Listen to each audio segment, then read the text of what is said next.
Hello everybody. So I decided to make a follow-up video to the previous one where I was reviewing this product, and the reason for that is because I realized that my original video was, number one, was way too long. I was exploring, I was troubleshooting, I was surprised to see all the features and the screen and everything else, and what this is capable of. But then I realized one thing. Well, first of all, I still cannot connect it to the car so that the stuff would play through the speakers of the car. But that's the least of my worries. What I realized, I never actually showed you in my case, it's the Android version of the product, basically. So I do have it hooked up to my phone, and ever since I hooked it up originally, it wouldn't connect for some reason. And when I restarted my phone, it did. So once again, something happened. Maybe a glitch on my phone's part, maybe the glitch on the screen's part, and at this point it works fine. And I've been using it. And for this much shorter review, I do not have it hooked up to Wi-Fi. I just have it hooked up to my phone, and I am pretending like I don't have already a screen. And I'm pretending like I don't have this little gizmo that turns my wired Android Auto into the wireless one. So this car does have it. It's a 2020 Ford Fusion hybrid SC, the base model of the Fusion.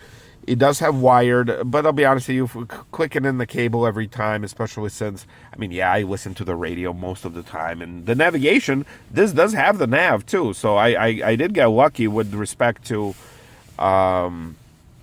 this being at this point, 6-year-old car. It has the built-in nav, it's the base model, but still has it, and I do use it on occasion when I go somewhere I don't know. But in this case, I pretended like this screen doesn't exist. I have my phone connected to this gizmo here, and it does work. I can get my news. Tariffs on European allies over Greenland. Oh, the Pentagon has soldiers on standby for possible Minnesota protests. Oh, God. Okay. Well, my channel is non-political, and yes, everything that's going on. So I can hear it through the speakers of the screen, which is fine. It's not the best experience. I would rather have the speakers in the Carplay, but like I said, I can't get it to work. It's possibly a Ford thing. I showed you in the last video. I've tried reconnecting it. I thought, well, maybe if I restart the car, right, like I did with the phone. No, something about, transferring data from the phone to the screen, to the car speakers. I don't know, just doesn't work. So the speaker itself is fine. I don't know where it is here. Where is the speaker? Oh, the speaker is probably up here, I'm guessing. This component, by the way, does not open. I thought it would, but maybe it's some sort of a module where they can transfer like international maybe stuff, because obviously this product is here for the United States. And I did drop a link if you guys are interested.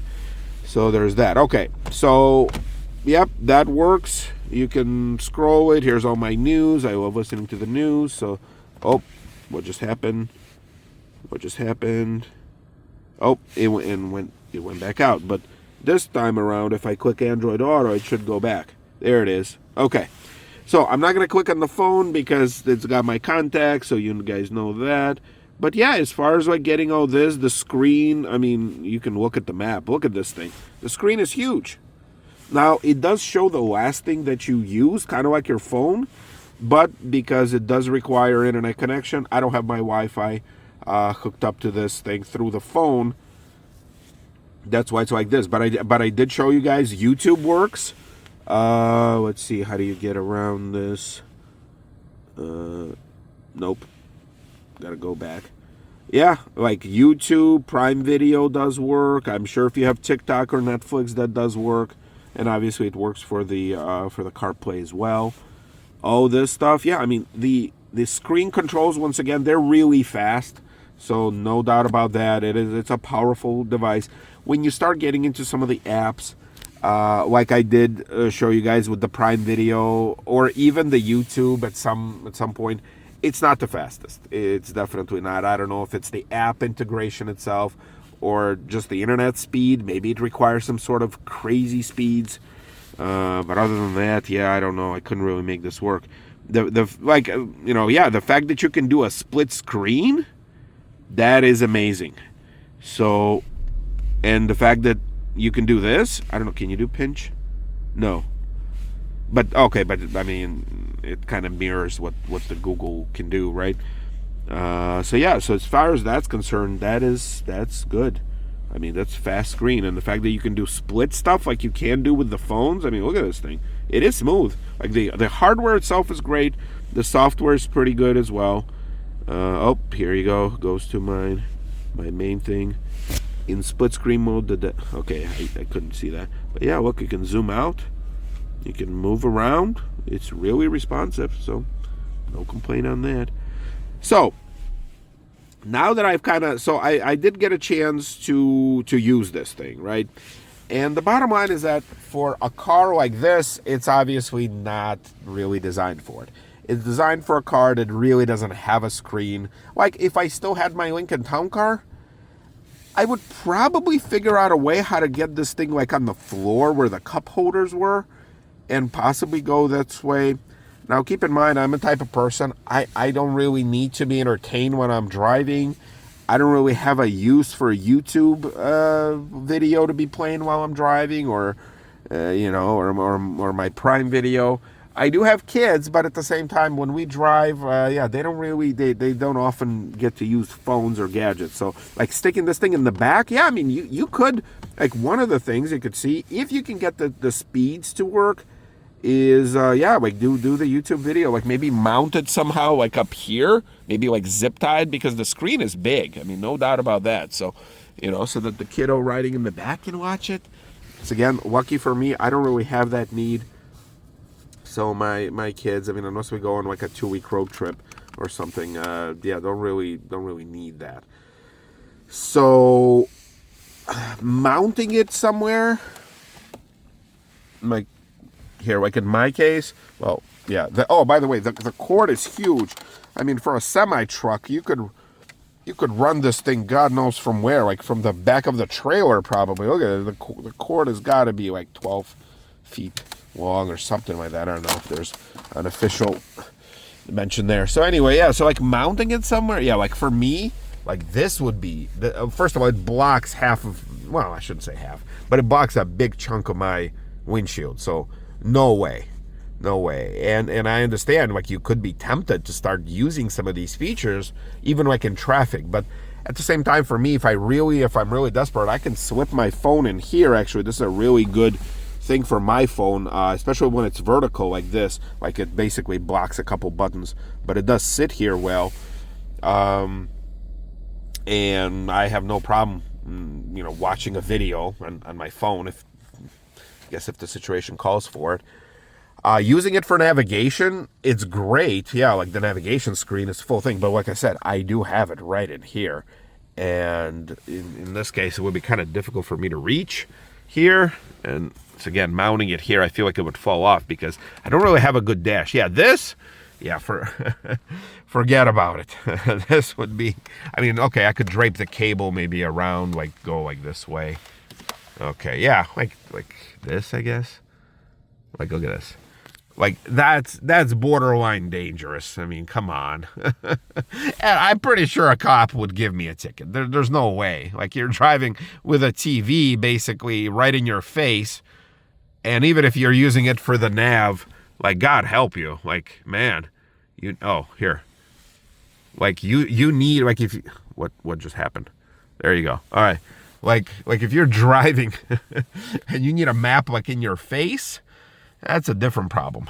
So having it right here and having it within an easy reach, or even on the phone itself, like that makes most sense.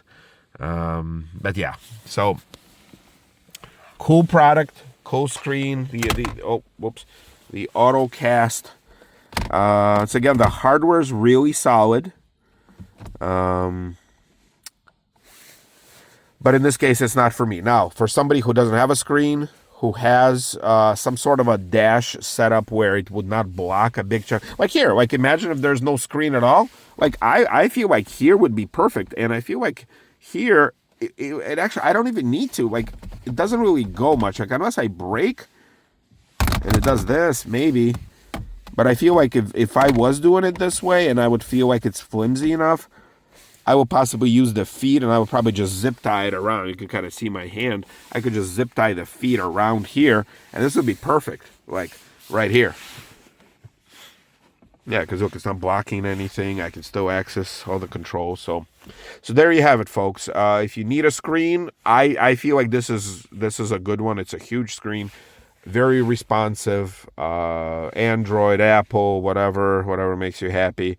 But in this case, yeah. Now, I know modern cars have sometimes 3 or 4 screens. You have screen there, you have a big one. Or like that Mercedes thing where the entire thing is like a huge screen. And God help you if it ever cracks, right? But yeah, this would be my setup if I didn't have that. Otherwise, I am, for now, enjoying this gizmo. Once again, it doesn't have a name. It doesn't have a manufacturer. By the way, this thing doesn't really have a name. I know it's called like Autocast, but I'm sorry, Auto Screen. Wait, I thought this was called Autocast. So Auto Screen Droid Pro N95. Kind of like the mask we were all going crazy for. Yeah, there's no branding on this. I mean, it's a generic probably, and then they brand it elsewhere. So yeah, so I will. You know what? I will ask my nephew. I gave him one of the other products that I got. I don't know if he ever started using it or not, but I could possibly ask my brother for if he has any use for this thing, because I don't think they have a screen in their minivan. So, alrighty. In any case, folks, here is a much shorter, much straight to the point. You can see that I got it to work. You can see that it's still very responsive.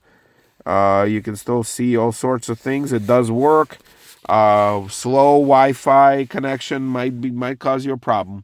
But in general, it does have a built-in speaker. You don't have to have it connected to the car. And like I said, in my case, I can't for some reason. It just doesn't want to play well. So, got any questions, let me know. Otherwise, I will add the description link again. This is a video that I made for myself. The manufacturer did not ask for it. I just wanted to be fair and follow up with it and just give you a much shorter view. I mean, most of you guys will figure it out. This is not a complicated thing. Like I said, just a little technical difficulties getting it to play through the speakers.